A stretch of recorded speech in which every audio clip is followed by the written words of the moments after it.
it's your it's your Instagram page, but then for this moment, it's going to belong to me, my guy. No problem at all. No problem.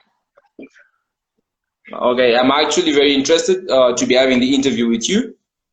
As we discussed in our earlier conversation, the whole purpose of us having these interviews is for us to educate athletes on the importance of education and what they can actually do as educated athletes, like the importance of them having a plan B after they're done with their soccer career, and also it can be a plan A in your retirement as well. Yeah, definitely. Yeah, but I think as many people know, a footballer's career is not more than 10 years. If you are lucky, you can hit 15 years, but after that, it's done. But then in the real world, you're only 35, you're still very young. True. Right, so we are more than happy to have you here. And I would like to thank the guys who are watching the live. This is Recruitment Journey's interviews. Today we're going to be discussing a number of topics with Gabriel Nyoni, who is currently at Cap FC Umoya in South Africa. We're going to discuss about his life as a student athlete at Bamshana High, his transition to Bulawayo, playing for Bulawayo Chiefs, moving to Highlanders, and then also moving to Cape United before he made the great divide to South Africa. So we're very much excited. He's locally known as the technocrat in soccer, something that we're going to have to be very interested in. So we're going to give him a chance as we just dive in right into the interview right now. So we are glad to have you. May you please introduce yourself to your fans, Gabs? I think you've already done most of the introduction, so I don't think there's much for me to do. My name is Gabriel Nyoni. Actually, just add to what you just said. I'm a soccer player, graduate as well. I think that is much. The rest you have covered it. Yeah. Yeah, that's very interesting. Now, for most people, I think the main question is, who is Gabriel Nyoni? It's quite a difficult question to answer because no one really knows who they are. But anyway, let me just answer according to my my behaviors, how I behave, and how I react to things. Was asking me who I am is quite difficult. So I'm just a guy who's an ambitious guy, who believes in hard work, who also believes in God. I have so much belief in God, and I also believe that as a man thinketh, so is he. So I make sure that I'm a person who makes sure that I always think positively about my life and my career. I think that sums up who I am actually. That's very interesting. You actually quoted the verse right there, which shows in depth of what sort of a man that you are. Obviously, a deep-rooted Christian man. So, how's been your stay in South Africa, and how's your new club, Cape Umoya? It has been an interesting stay. It's now 1 year and some few months. I came here in the last day, and since then I've been enjoying myself this side, and I've learned a lot. And like for the question you asked, like how is my life at Cape Umoya right now? It's good. I'm enjoying my stay, and we are preparing for the season to make sure that we'll be ready when the season starts. But basically, to sum it up, is really enjoying my time. Okay, that's very interesting. So you're one of the few Zimbabweans currently playing in South Africa, and I think the term that's most used for you now is a foreign player. How is it being a foreign player in South Africa?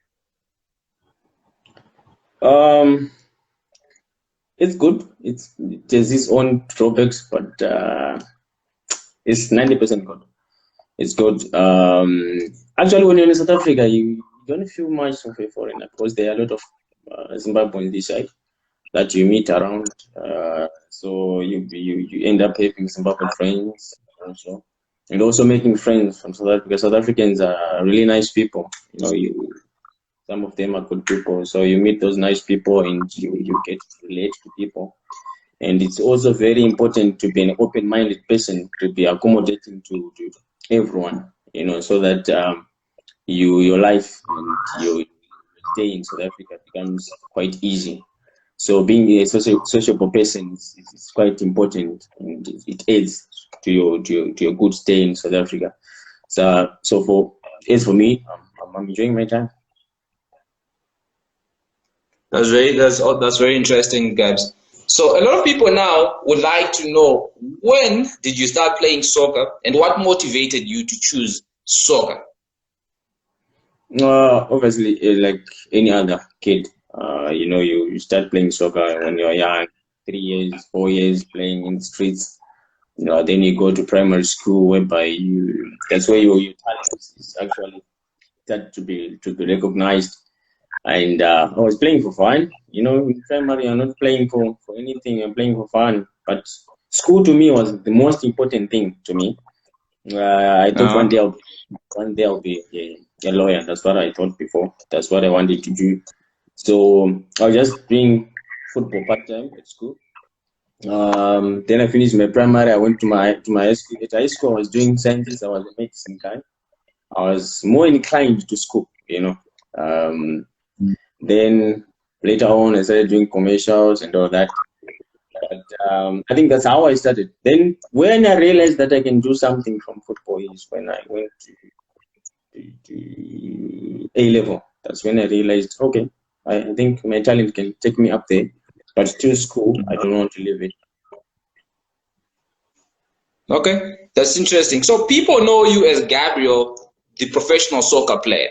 They know you being Gabriel, the angel for Highlanders, Gabriel, the speedy merchant. They know you as a professional soccer player.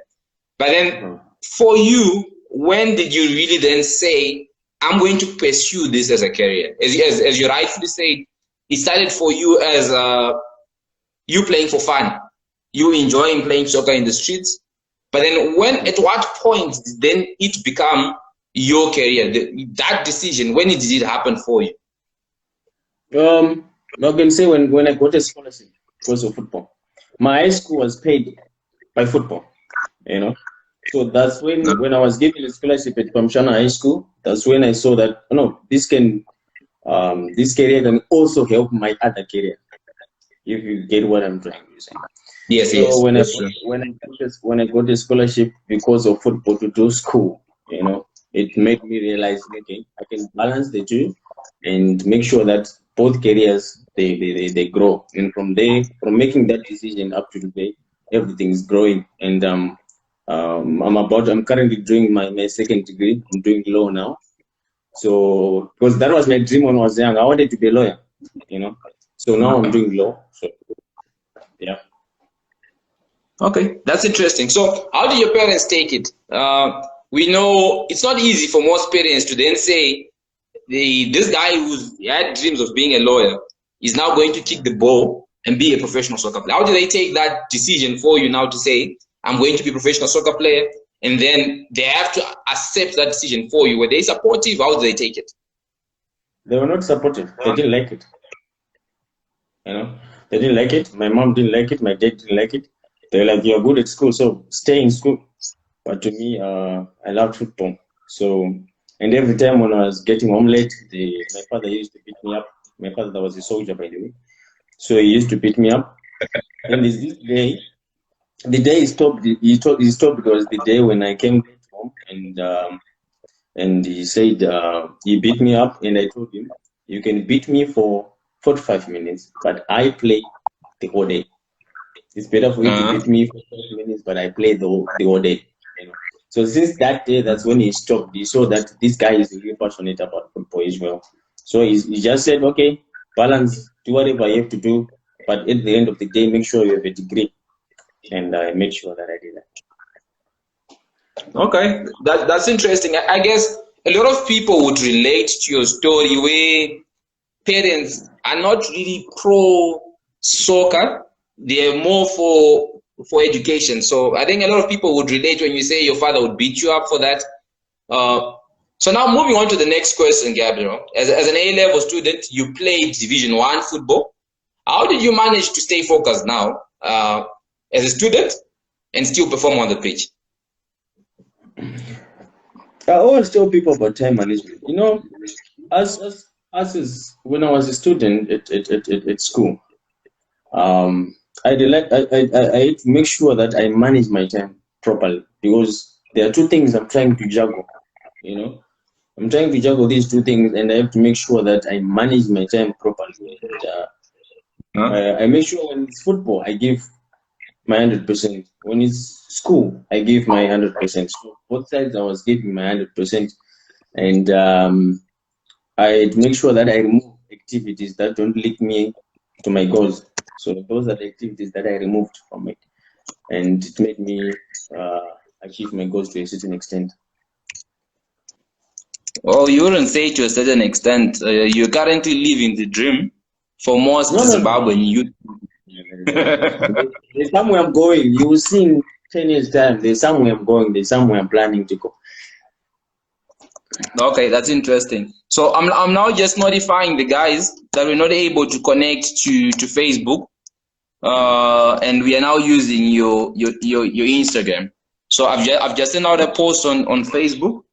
Hopefully, a lot of people see that now, and they divert traffic to this.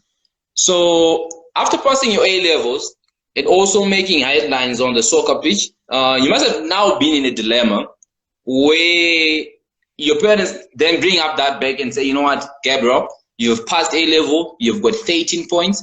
We want you to go to university. And then for you now, you're saying, you know what, guys, I also want to be a soccer professional, a professional soccer player. How did you still keep your pro dream alive? How was that? How did that pan out for you? No, I said to correct you a bit. No, except myself. You understand?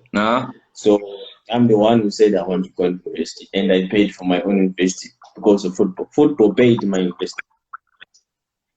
Okay. So I did my own university. Football paid that university. You understand? Okay. So it was not my parents' decision. It was my decision. So I think this actually makes it very interesting, because we live in a society where soccer players are called jabora, and the term for jabora simply encourages kids to not pursue seriously their education, but just take it for granted. And I think it's actually very inspiring for you to then have said that, you know what, guys, I'm going to pay for my education through soccer. That's very inspiring. So now, how then did you cope with the demands of college and also playing professional soccer? You're now in college, and now you're also playing professional soccer. How then did you cope with those demands? Well, like I said before, it was more of time management, because you remember, in football there's a lot of demand. Like when I was playing for Highlanders supporters, they need results. When you go back to school, lecturers need results. Need you to perform for your own sake, actually. So I have to make sure that I manage my time properly all the time, and remove all the activities that were not linking up to my goals as a footballer and to my goals as a student. Okay, that's interesting. So I see on most of the interviews that you have with people, you seem to be a very time conscious athlete. This is something that you take very, very seriously. You talk a lot about time management, I think, which is something that must also contribute to your success. So now you're at 18 points at A level. Why marketing? You could have done several things. Why marketing? I linked it up to my purpose. After A level, I was like, maybe football can take me somewhere, but what degree can it link up with? So someone said sports science, go for sports science. Others were talking about business management.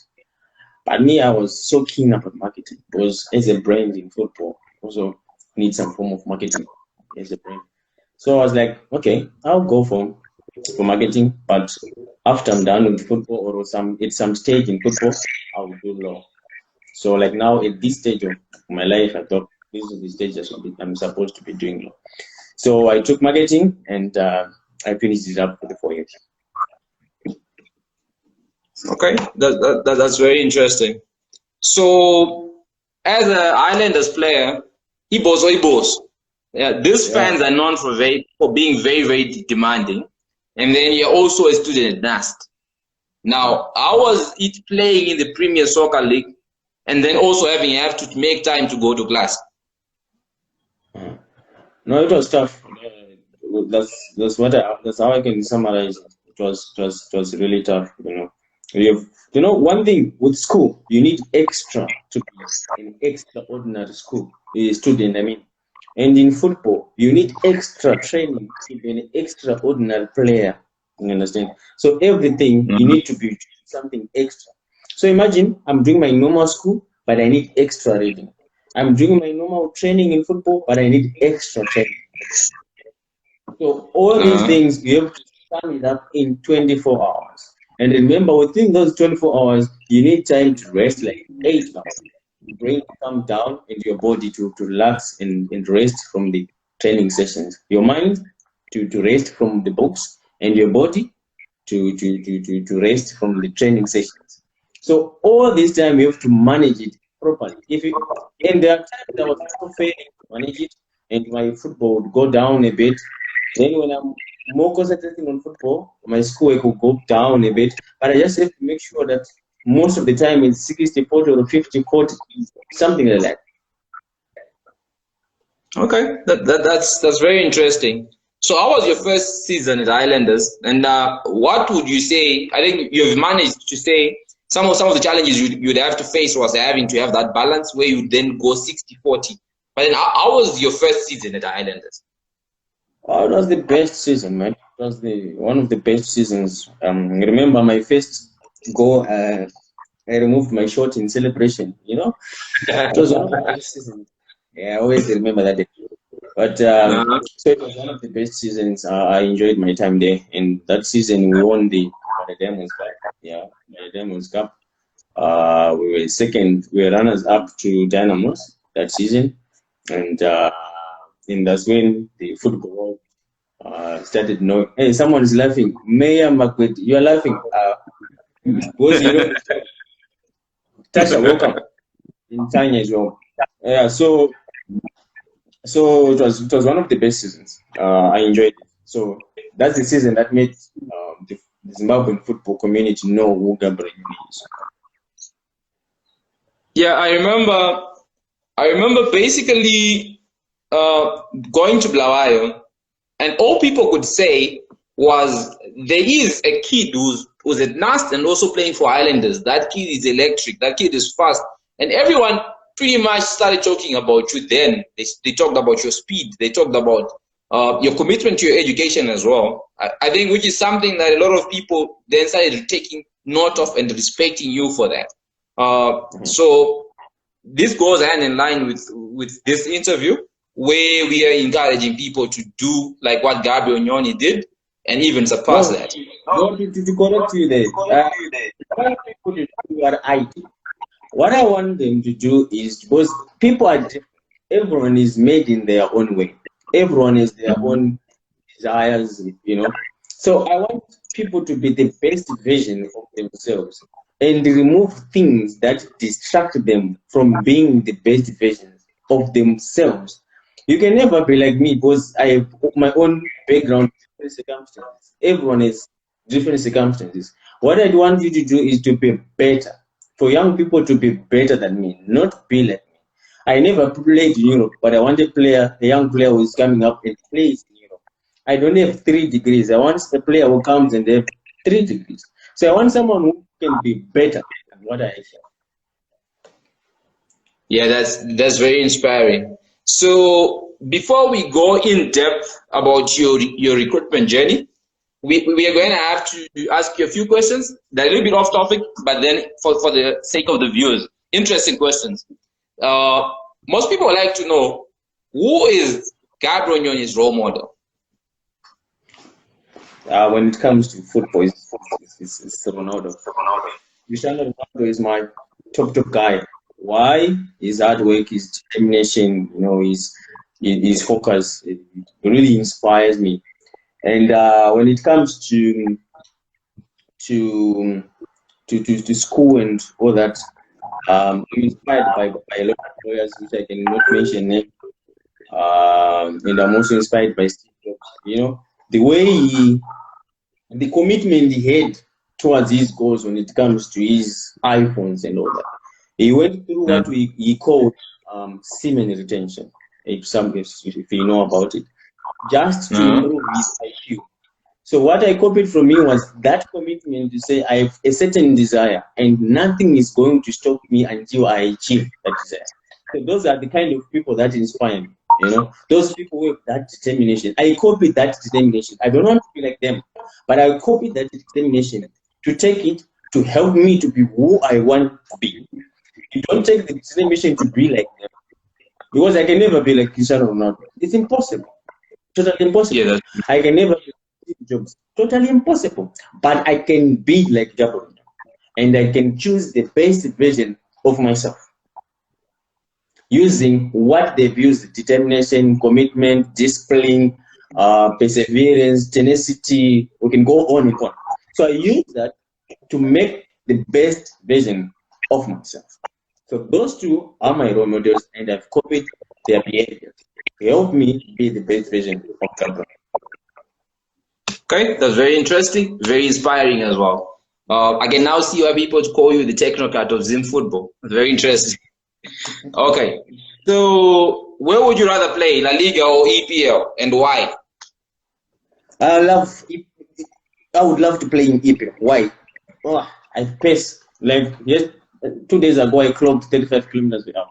You know, so EPL is more fast. So I would love to play there. That's where I think I would.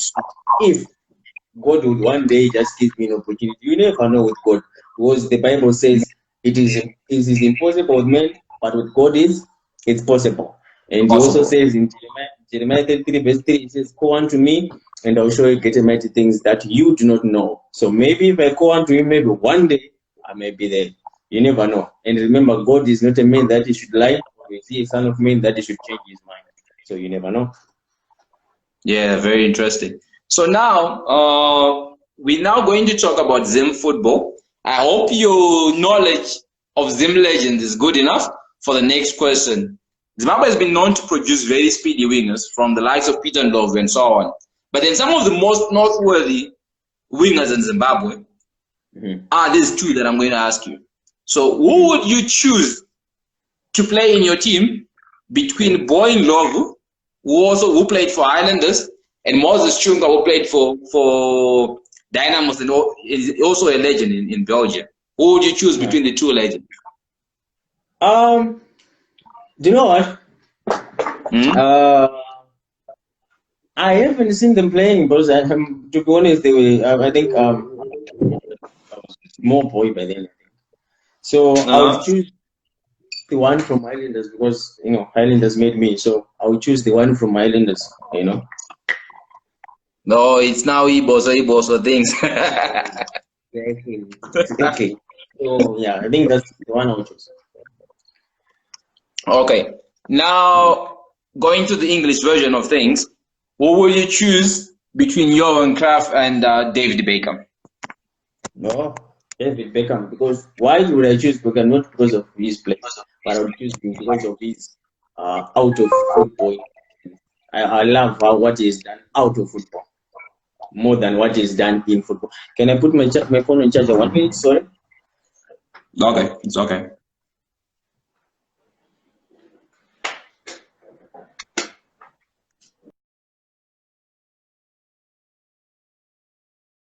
So I think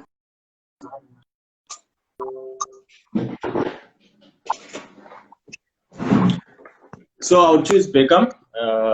That's the guy I would choose. Nothing I'm going to say. So. Yeah, it's interesting. David Beckham has been able to garner more fame outside the pitch and also on the pitch. So I think he's one of the biggest icons of football in any generation, to say. I think he opened doors for the likes of Cristiano and everyone. For them to be brands, it started with backs. So yeah, so I do agree with you there.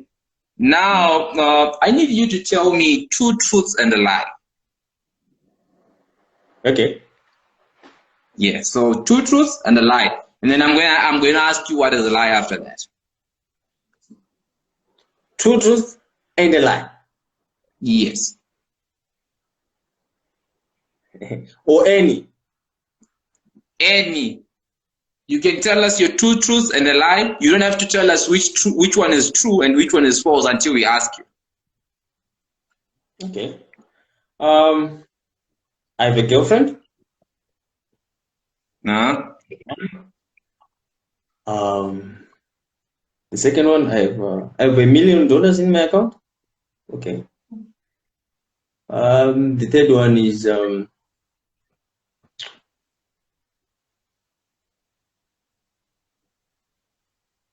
I love Real Madrid. You love? Real Madrid. Okay, fine. So which one was a lie? I have a girlfriend was a lie. Yeah, I saw you post. You are now officially out of the dating game, off the market. Totally out of market, out of the dating game. I'm not interested in dating anymore. Okay, that's interesting. So now back to the football side of things. After the 2018 season, everything changed. You then moved to Harare. That was 2015, 2016. Your contract ended with the Highlanders and you moved to Cape United. What influenced this decision or your move from Highlanders to Cape United? New challenge.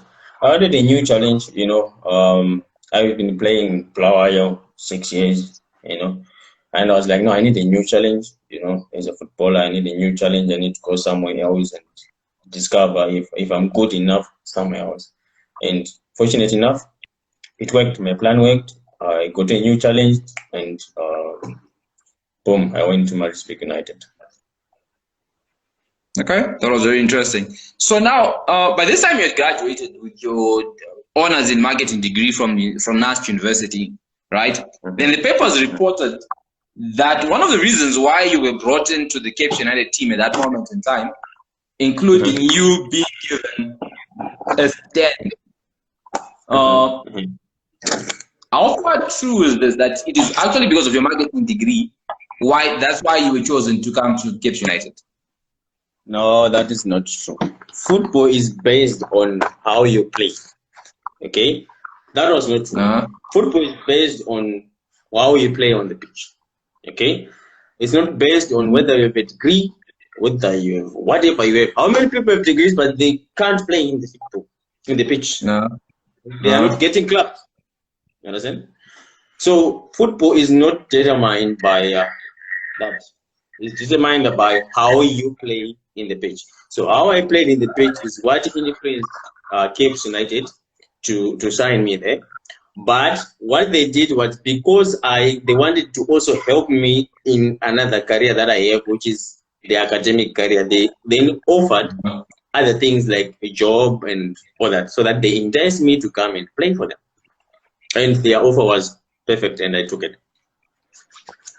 Yeah, and then you obviously didn't stay long. So you didn't stay long in Harare.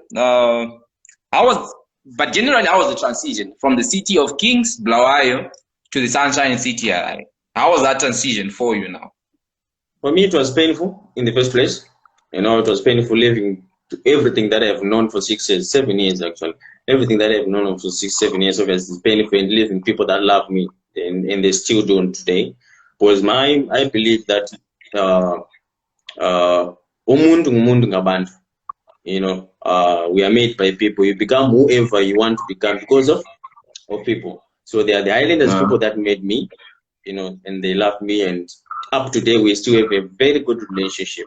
So it was painful that leaving the people that love me and going to a new city. But the fortunate part was that when I got to Harare, I was loved by the coach, I was loved by the executive, and I had to prove myself on the pitch that for the fans to love me, and boom, I proved on the pitch.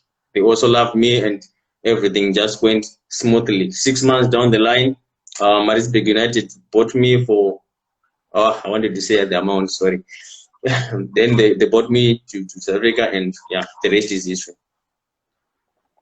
Fine. So now I was watching one of your interviews you had when you first initially came to Harare.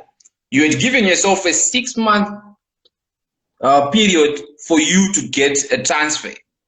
You say in the next 15 games, I want to get 10 goals, and then in those next 15 games, when the window opens, I want to make the transition to a bigger league.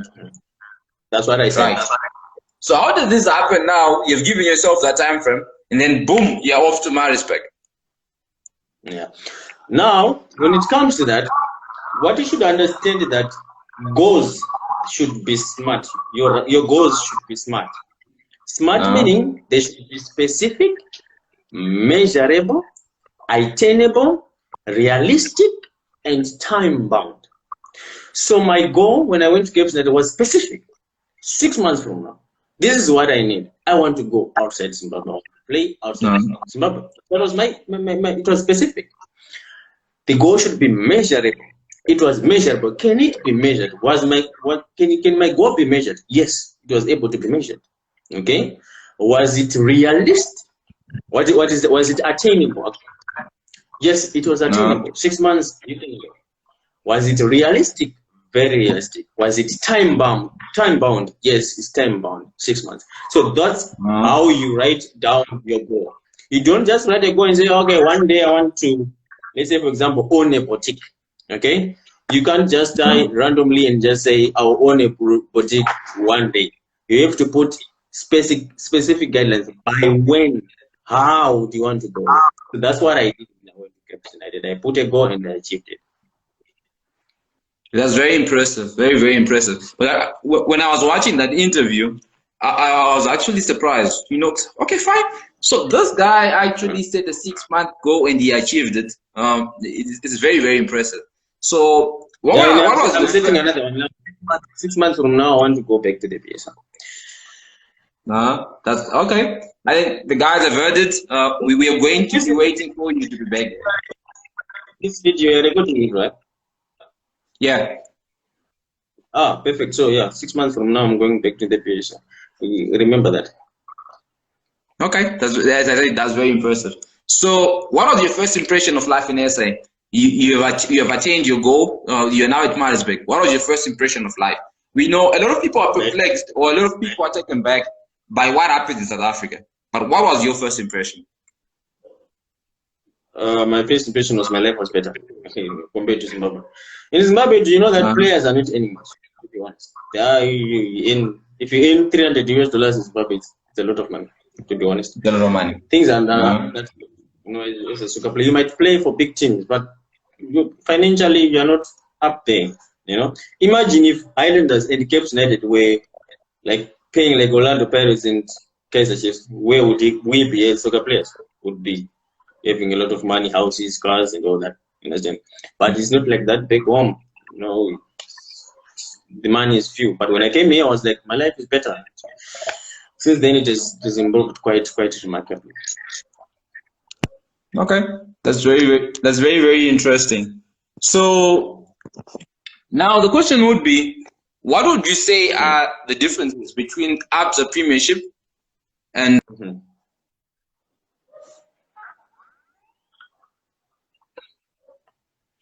I didn't hear the network. I think went just now. I said, what are the differences between the Absa Premiership, which is the South African league that you were now playing in, and the Castle Premiership, which we were coming from in Zimbabwe? No, the difference is usually on professionalism. That's the main difference. Is professionalism, and when it comes to it's more fast. You know, the football is more faster than back home. So I think those are the two major differences. Okay, yeah, we usually, oh, your phone fell. We usually hear people say that there are certain areas the most, right? You've talked about professionalism. You've talked about it being an intense league. But what surprised you as a player when you got there now? Because you obviously had an impression of what the league was like. But then when you got there, what surprised you about the game? It's fast. I thought maybe it's the way the fast I was talking about. I was thinking is not the fast that I found. It was top fast, like really fast, like fast. And they have to, the transition of it from defense to attack, from attack to defense it's faster. You have to always be thinking all the time. You know? Yeah. Okay. And then now moving on to the demands. What are the demands of the game in professional soccer? What are the demands? Because we only see the glitz and glam, we see the cars, we see the nice houses, the pretty girls following you guys. But what are the demands of professional soccer? Yeah, to correct you on the pretty girls, yeah, they won't be pretty. But anyway, the thing is, the demand is discipline. You have to be disciplined. Without discipline, boom, you can never achieve anything. Discipline, hard work. Because when discipline, if you drink today and you're playing tomorrow, you won't perform at your best. Simple. Hard work, if you don't put in the work in it, you achieve fuck all. You don't achieve anything. So hard work and discipline are the most important. And your diet, what you eat. You know, what you eat is very important because you want to work hard, but eat well and you perform at your best. And the amount of hard work which is needed in football is just too much. You just have to maintain that work. That one just keep on falling. I don't know. Yeah, you just have to maintain that work.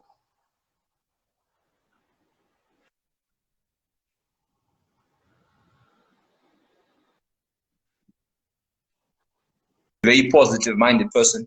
How were you able to maintain that positivity when you obviously things were not going according to plan? Yeah, I struggled with injuries at Madison, but no, I had just to keep on praying. You know, faith is the evidence of things hoped for, the substance of things hoped for, and the evidence of things not seen. So I just kept the faith. I was not seeing where I'm going, but I put my trust in God. God says, "Put trust in me," and I put my trust in God that He will lead me, and He has led me to where I am today. So I'm grateful for that. Yeah, that's very, very, very, very inspiring. I think in this conversation, you keep on referring back to the scriptures. You seem to be a very spiritual person. Can you tell me more about that? Yeah, I'm a very spiritual person when it comes to God. Remember, everyone believes in a certain supernatural power. Me, I call it God. Some call it Satan. Some call it, I don't know, idols and all that. So me, I believe in God so much because He created me, you know. So imagine not worshiping the person or any supernatural power that created you. I didn't create myself. So whenever I have a problem, I go back to one who created me. Whenever I'm happy, I go back to the one who created me to say thank you. And when I'm in trouble, I go back to the one who created me to say, God, I'm in trouble. You are the one who created me. Can you please take me out from this trouble? You understand? So I believe so much in God and the Bible. I try so much to live by the Bible. Though I'm a sinner, obviously that's what the Bible says, and that's why the Bible is there to correct me as a sinner.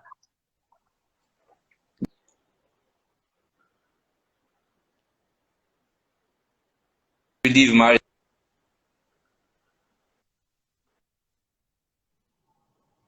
Yes. Hello? Yes, I said we have a viewer there who asked, why did you leave Maritzburg United? So I thought you could answer one of your fans there that says, why did you leave Maritzburg United? I think he's trying to say when. Okay. Yeah. I think that's 2 months, 3 months ago. Yeah, 3 months ago. Okay. So now, a lot of people wonder, what makes Gab so successful? What, from having moved to Pamshana and then from the scholarship from Pamshana, playing for Highlanders, playing Highlanders, Cape United, Maritzburg. So what's the secret to your success? To correct you there, success is different. How we see success is different. To me, I can't say I am successful. I'm not successful. I haven't reached the level of success that I want and I dream for. Because if someone gets a baby, to them it's a success. After 40 years of not having a baby, it's a success. Imagine Abraham and Sarah, when they got a baby, it was a success to them. When they got Isaac. And to someone else, when the Israelites went out of Egypt, to them it was a success. So success is different in different dimensions. One buys a BMW, it's success to them. Ginimbi buys a Lamborghini, it's success to him. Passion Java buys a Bugatti, it's success to him. So success is a different. If I buy my Nissan March and I'm so happy with it, that's my own level of success. So just to say to you, when you're saying what contributed to my success, I'm not successful, I'm not yet there. But what is contributing to my determination to be successful is the desire,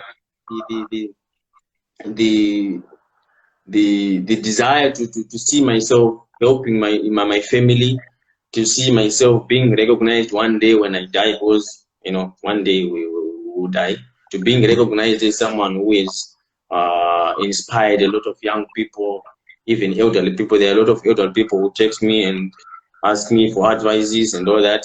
So that is what drives me to reach my level of success, which I'm looking at in the near future. That's very interesting. So a lot of people, when they interview you, they are very much surprised by the sort of responses that you give. I think you use them to have the perfect answer for every question. You use them to it's at times when you're interviewing someone, you sort of try to get them to be themselves, but it's hard. When they're being interviewed, they're trying to portray a picture for their brand. So for you now, I'm realizing the more as we go through the interview, this is the gaps that you are. It is not answers that you prepared, but then this is the gaps that people know. So probably if someone is going to meet you on the street, this is probably still going to be the person that you are today. Exactly. So yeah, so it's something that's very, very commendable. Now, going back to your high school, you did your high school at Pamshana High School in Masvingo. What would you say to someone who's currently at Pamshana High School, who looks at you and says, I want to be better than that guy. That guy motivates me. I've seen him. He was here at Pamshana. But how do I get better than this guy? I think you can get better than me than doing more than I did, actually. Me, I used to wake up at around 5:30 to do my jog. I would go to the ground, start running. Some students would be saying, this guy is mad. This guy is mad. But I knew what I wanted to do. So if you want to be better, actually wake up at 4. I was waking up at 5. You wake up at 4 for you to be better. Work harder. What I'm just trying to say is work harder in school, in football as well. Work harder. Be more disciplined than what I was. Maybe if I was even more disciplined, maybe I could have been even better than who I am today. You never know. There are a lot of mistakes that we've made as people. A lot of mistakes that I have made. Maybe if I had corrected those, I would have been even better than whoever I am. Though I'm a nobody now, but later on, I'm sure the levels, like I explained before, levels of success are different. To some people who's watching me out there, they're thinking Gabriel is addicted. To me, I'm like, I'm not even near where I want to go. So whoever is coming up wants to be better than me should even try to work harder and do better than what I was doing and correct the mistakes that I did before. That maybe isn't, that is work against my success as well. Okay, so this brings me to the next question. Given the chance to go back in time, go to a 15-year-old Gabriel Nyoni, what would you tell them? I would tell that Gabriel that listen to what God says, you know, because there's a verse in Corinthians which says, flee fornication. For any other sin you sin outside of your body, but the sin of fornication you sin against your own body. I would have corrected and listened to that verse. I would have listened to what God was saying by then. When you're young, you don't think you be thinking, no, it doesn't matter. But if it was me, I would go back to the Bible, correct that verse, follow it. Also correct other things when he said, trust in me. There are times that I didn't trust in God. You know, there are times I thought, no, God is letting me down. If I had gone back 10 years from now, or when I was 15 years old, I would have trusted in God more than I am trusting in Him now. Remember in Proverbs, he says, trust in God and do not lean on your own understanding. So when I was young, I was leaning on my own understanding. So that's what I would correct if I would go back to being a young man. Okay, that's very interesting. I think for most people, I think if there's someone who's watching you today, they'll be like, "Ha, this guy, I've never really had time to sit down and listen." I think people should listen more to you, especially the youth, because you're actually giving them nuggets of wisdom. You're actually giving them things that might actually benefit themselves as they go on. So now going on to the next question. What are your current goals as a pro soccer player and as a student? You did say you have enrolled at UNISA for a law degree. Can you tell us more about that? When it comes to football, my goal now is 6 months from now I want to get to the PSL, and that is my vision. And when you have a vision, you should have a mission. My vision for 6 months from now is go back to the PSL. My mission is to score goals, assists. My objectives is to work hard, wake up early in the morning, go work hard, and all that. Then when it comes to my school, actually I've applied. I've sent my application to UNISA. So once they accept the application, I'll start my law degree online. So 4 years from now, maybe you'll be calling me advocate. Maybe, you never know.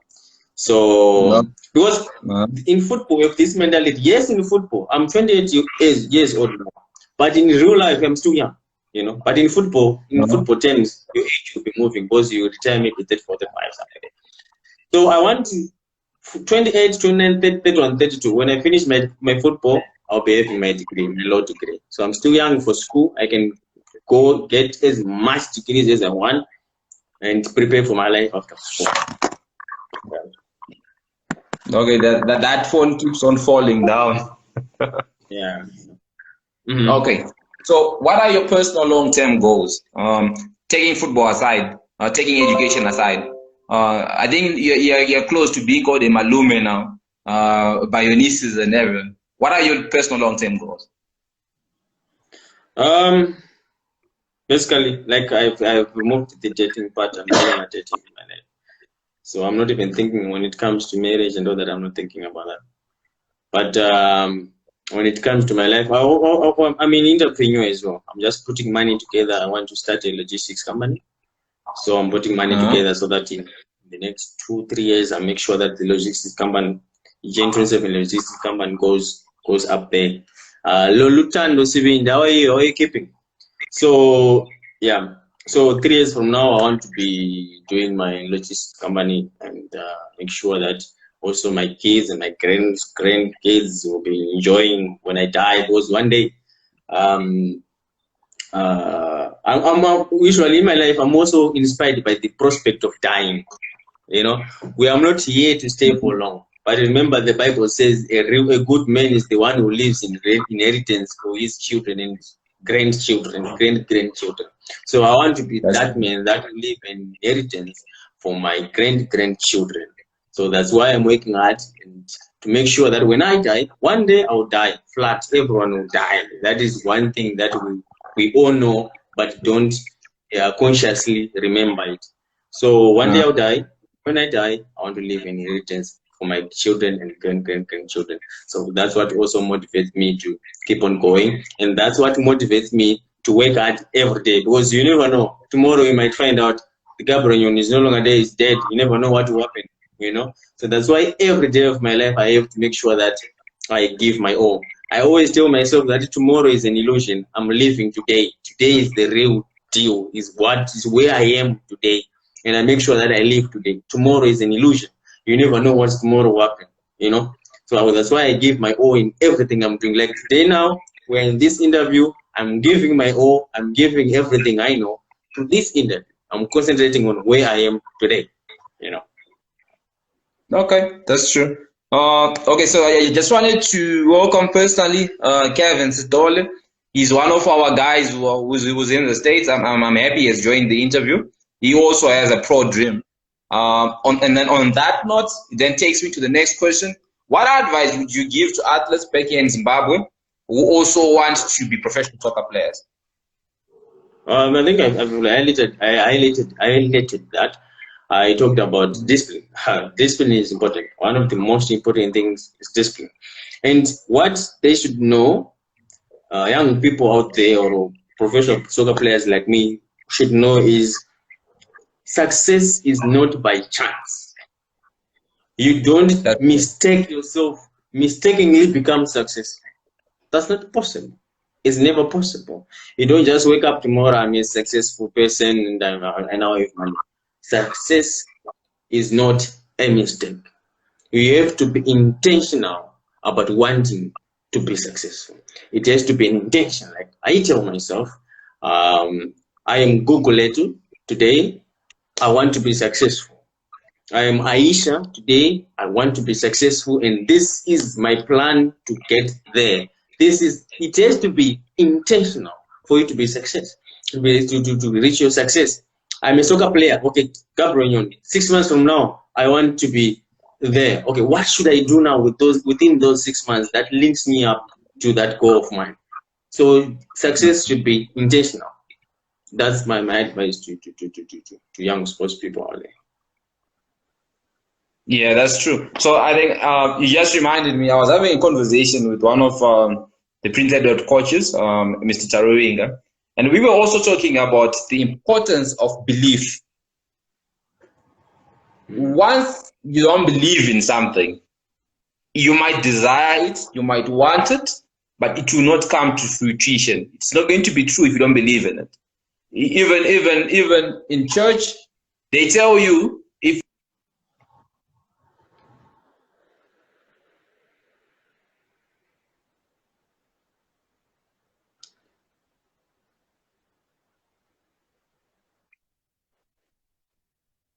that that you've just given the guys.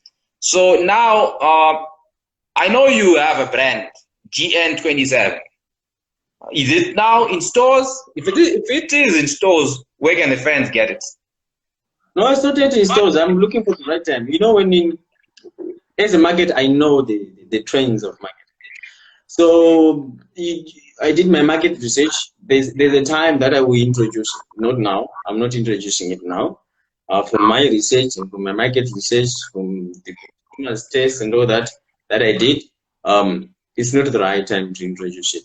The right time will come whereby I will introduce to the market, and when I introduce to market, I want it to last. I don't want it just to come and go.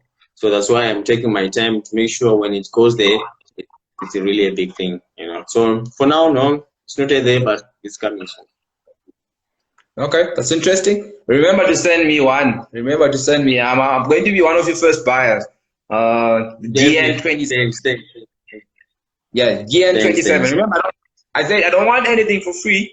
I'm going to buy your shirt. I'm going to buy whatever you're going to be selling. But we have that thing of wanting things for free. When we are in actual thing, we're supposed to be supporting our local entrepreneurs. True. Yeah. So, have you been called to the national team? Yeah, before I was called to the national team under 20. I was called to the national team under 23. but I haven't yet played for the senior national team. But I wish to play one day. Okay, so on the last interview, we gave Tendai Jirira an opportunity to sell himself. It was very interesting. I don't know if the coach saw the interview or not, but Tendai has been called for the Warriors first. There are 24 seconds remaining now. 24 seconds on this live. Okay. Sell yourself to the Warriors coach in those 24 seconds. Come and get Jane 27.